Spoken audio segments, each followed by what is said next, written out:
All right, welcome everybody. Hello, hello. You may have noticed over here, I have a special guest with me today. Mike Michalowicz is here with me. Mike, thanks for joining me. We keep running into each other, right? I know. It's good to see you again. Yes, I just had Mike on the Legal Roadmap podcast, and then we were also both speakers at the Being Boss conference just last week. So Yeah, this is our weekly call. So I'll talk to you again next week. yeah, exactly, Great. exactly.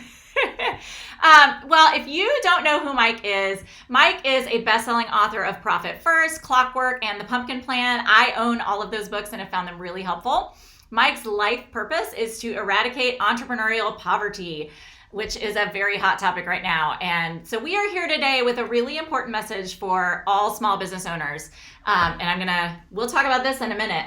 But Mike, tell me, before we dig into that, what do you see as the biggest problem entrepreneurs have right this minute?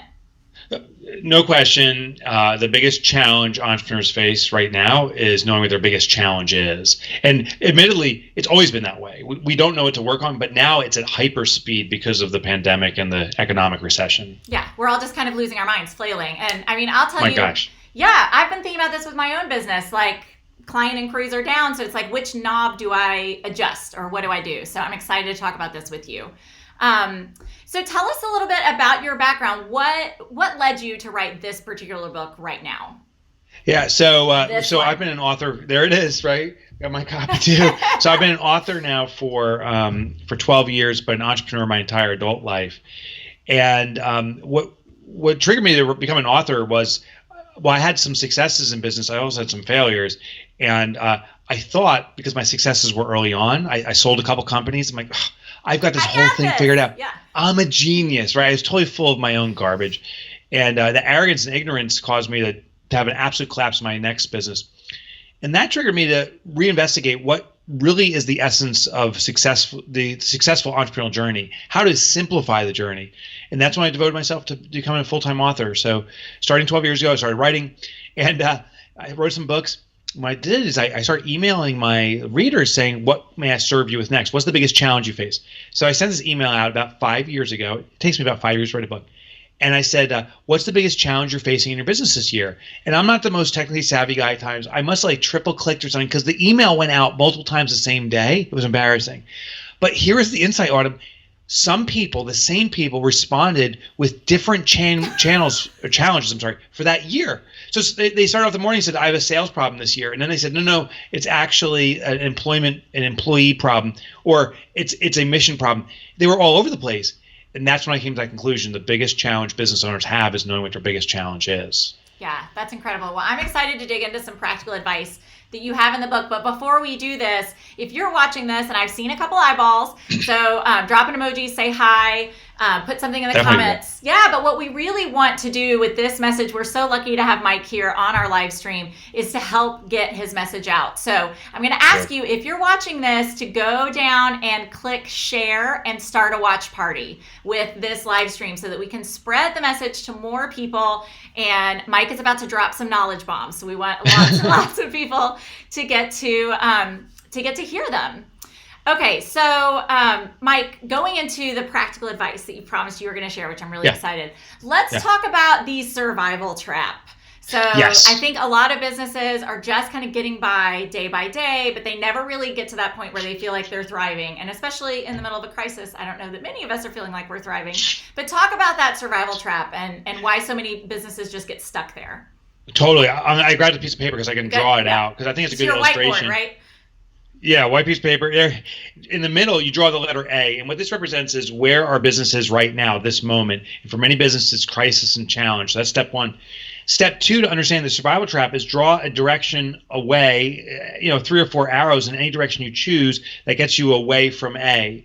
And what this represents is wherever we are in our business right now, there's multiple paths to get out of this crisis.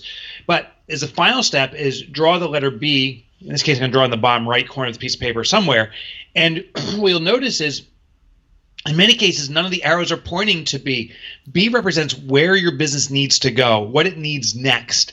So what this simply illustrates is we're often focused on just the now. What's happening right now, and we have to escape now, which puts us into a new now. So we move from crisis to crisis to crisis. Sometimes, which is actually the most dangerous thing, by pure happenstance, we take an action that moves us toward B. And I don't know if you ever had those days where, day after day, it's crisis. And then one day, everything just clicks. You're like, that was it. I got it. My business is fixed. Yeah. And then the next day we go back into crisis and go, my gosh. Right, but you don't know which of the spaghetti you were throwing against the wall. That's exactly it. What this is called happenstance. And happenstance happens. But the problem is, without knowing B, we actually discount it. So we do something right and then say, well, it didn't solve things. I thought it was. And we ignore it. That's the dangerous thing. Doing the right thing at the wrong time, we never do the right thing again. So what we have to do is figure out B. That's it. That's the goal. What does your business need from you next? And then every action we take to get us out of the now moves toward B, and we start getting this deliberate action forward. That's the goal. That's the survival track. Yeah. Excuse me. So walk me through, Mike, another concept that you talk about in this book is core needs and vital, and the one vital need that needs your most attention. So tell me how we can start, analyzing our core needs and figuring out that one vital need that we need to pay the most attention to. So I'll show you. It's actually on the book itself. You have the pre-release. Yes, you're I don't one of the have lucky the pretty few. one. Yeah. Yeah, you got the pre-release. So this is the one that literally just started shipping yesterday. Yay. And on the back here is this concept called the business hierarchy of needs. What it was I reverse engineered the DNA, if you will, of all organizations. I found, you practice law. I have a membership organization. There's all these different types of businesses. If you peel back the skin of the business, essentially we're the same. Just like humanity. If you peel back the skin of humanity, everyone's heart's in the same spot. If I was rushed to the hospital for cardiac arrest, the doctor, she wouldn't look at me and say, your heart, is yours in your foot? Where do you keep? It's always in the exact same spot because the biology is the same. Well, I found that there's 25 essential or core needs for every organization. Now, in this business hierarchy that I point here, it's the 5 levels, but inside each one is 5 needs. So cumulatively, it adds up to 25 needs. Well, we simply ask ourselves through empirical data, are we satisfying this need or not? Just a couple examples.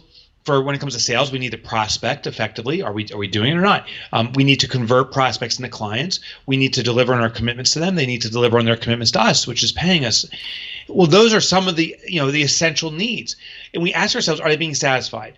A vital need is a core need that is not satisfied at the most base level. So you may have multiple unsatisfied core needs, but then we ask ourselves, of all these needs, what is the most fundamental or base level need we have, the foundation of organization that's currently unsatisfied? That becomes the vital need. That's the point B in that example I shared earlier. Where we need to That's go. the thing. Yeah, exactly. Now you know your arrow. Fix that next, and then we can address higher level core needs as they present themselves. Yeah, and we talked about this a little bit in our podcast interview too. The idea of this is kind of your take on Maslow's hierarchy of needs, that if you haven't fixed those first things, you can't really worry about leaving a legacy or some of the things that are further along. If you have your customers aren't paying you, that's a bigger problem. Totally. Yeah. Totally. Yeah. And so you can't jump levels of needs in the business hierarchy just like you can't in Maslow's. Could you imagine? So one of the level needs is called esteem, respect, for Maslow. And that's, we want to be respected in our community to deserve that respect. So maybe you do something of significance. You're on stage and you're delivering a presentation that serves people. That's serving at the esteem level. But all of a sudden, you can't breathe air. The oxygen is deprived from that room.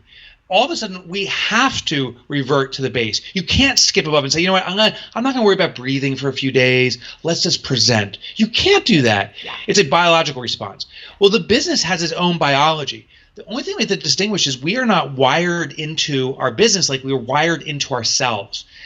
You and I neurologically know if we're gasping for air or if we're hungry or thirsty or need sleep, right? It's wired into us. We don't know if the business is hungry or thirsty or needs sleep, or the equivalents of those.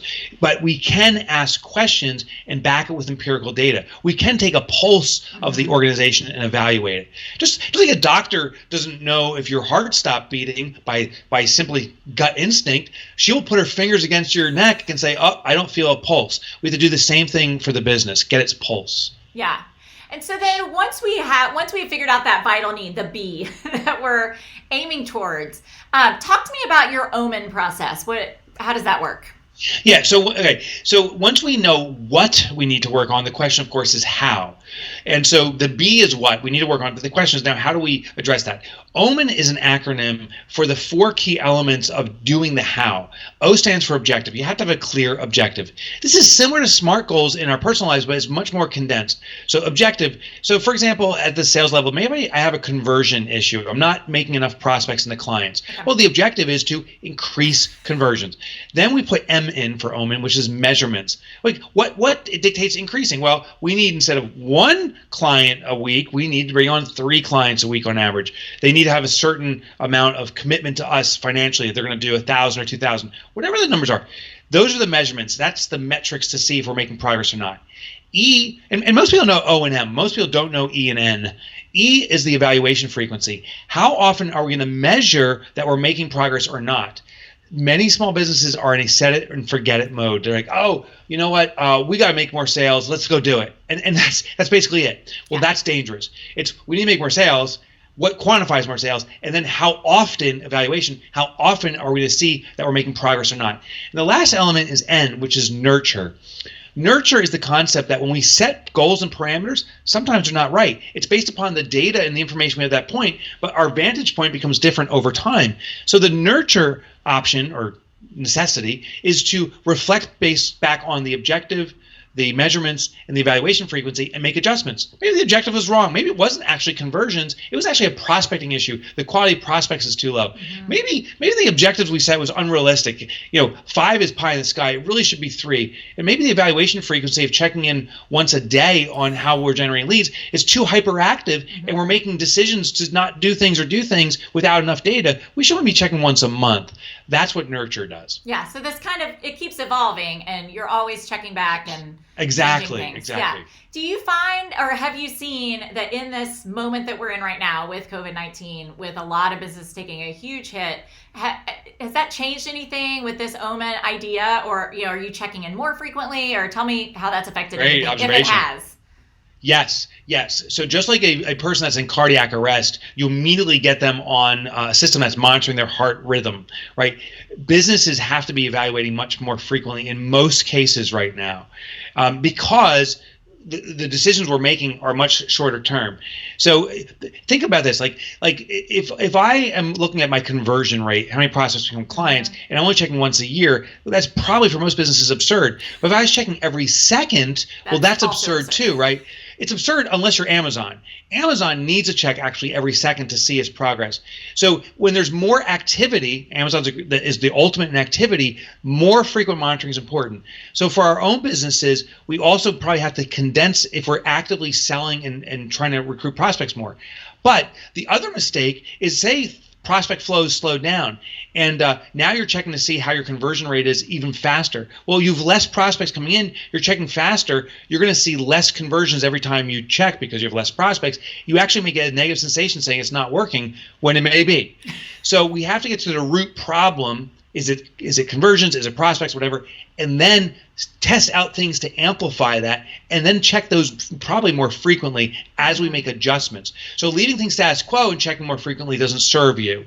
Adjusting and then checking that frequently is more likely the right approach. So maybe if you were checking once a month or once a quarter previously, maybe now we're looking weekly because we just need to keep a closer eye on things. Exactly, but as long as you've adjusted something to justify checking more frequently. I've seen some businesses they haven't changed anything, but they're checking more frequently, but that may not add any actually. Yes, it just kind of adds stress and anxiety, right? Yeah, that's a stress and anxiety response. So the question is, what changes have we made to justify checking more frequently? And we should make changes. I call business as usual in unusual circumstances. I think our core competency still exists. You must still deliver legal services, but the packaging is different. It may be teleconsultations. Yeah. Or it may be something else done for you kind of materials, but if we make that changes, then ideas, Mike. I will take all of your. What was that? I'll take all of your new ideas for our business model. Oh yeah, there's a lot. We should talk offline because there's a lot of ideas. I think you would crush it in this market. Yeah. So, what I have seen, one adjustment we have made. Just to talk about how this has affected our business is we're still getting prospects, and I'm trying to be more generous with them because I have more time. We have a lower rate of inquiries, and so I'm getting on the phone with them maybe a little longer than I would have previously. I'm just trying to kind of nurture, more nurturing, more because I have the bandwidth it's called to reputation do it. marketing. It's actually the best marketing in the world because prospects know prospects. I believe in this market too, that supply and demand, there's something interesting happening. Supply is going away. So your competition, the weaker competition, as Warren Buffett says, as the tide goes out, you see who's swimming naked. The weaker competition goes away, but demand stays constant. Not that they're active demand, but the presence of those customers. They may be delaying purchases, so we see a sag, but it's pent up demand. There is a trigger moment when they need those legal services. Oh, it's coming. I'm convinced of it. Now you got decreasing supply, waiting demand. The gap between it is expanding. The moment's going to happen. You're going to surge. When that surge comes, people are going to go to the people they trust the most. So reputation marketing matters a lot right now. Getting ourselves out there, being in a position of education is critical. Yeah, I love that. Well, I know that's what you're all about. So I could keep talking about this for hours, but I know we're keeping this short. So Mike, thank you so much for joining and sharing all of this these really actionable tips that people can take. So guys, if you have not already, this is the galley copy, but it basically looks like this. Go order Mike's book today. He has some limited time only bonuses. If you look below his picture on Facebook, you can see the link. And I'll drop that in the comments when we're finished as well. And if you haven't already, this is a great time to start a watch party. You can do it after we finish. We really want to share Mike's message. And Mike, it was just a pleasure having you on today. Anything else you want to share about the bonuses or the book? Sure. Yeah. So I'm really excited about the bonuses. I believe this book is the best way I can serve people at the most affordable rate. It is my life's work. I'm very proud of what this book can do, and I promise I'll serve people.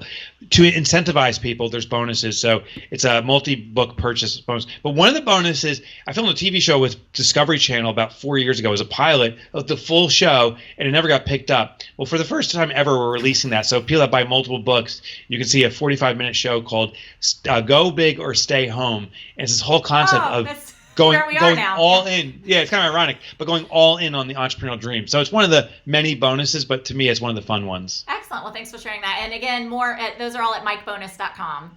Yep. And I'll drop that link so you can click right on through. Well, thank you, Mike, for taking a few minutes to share with us. And I'll talk to you again soon. I'll see you next week, That's right? All right. Thanks. Take Bye-bye. care. Bye-bye.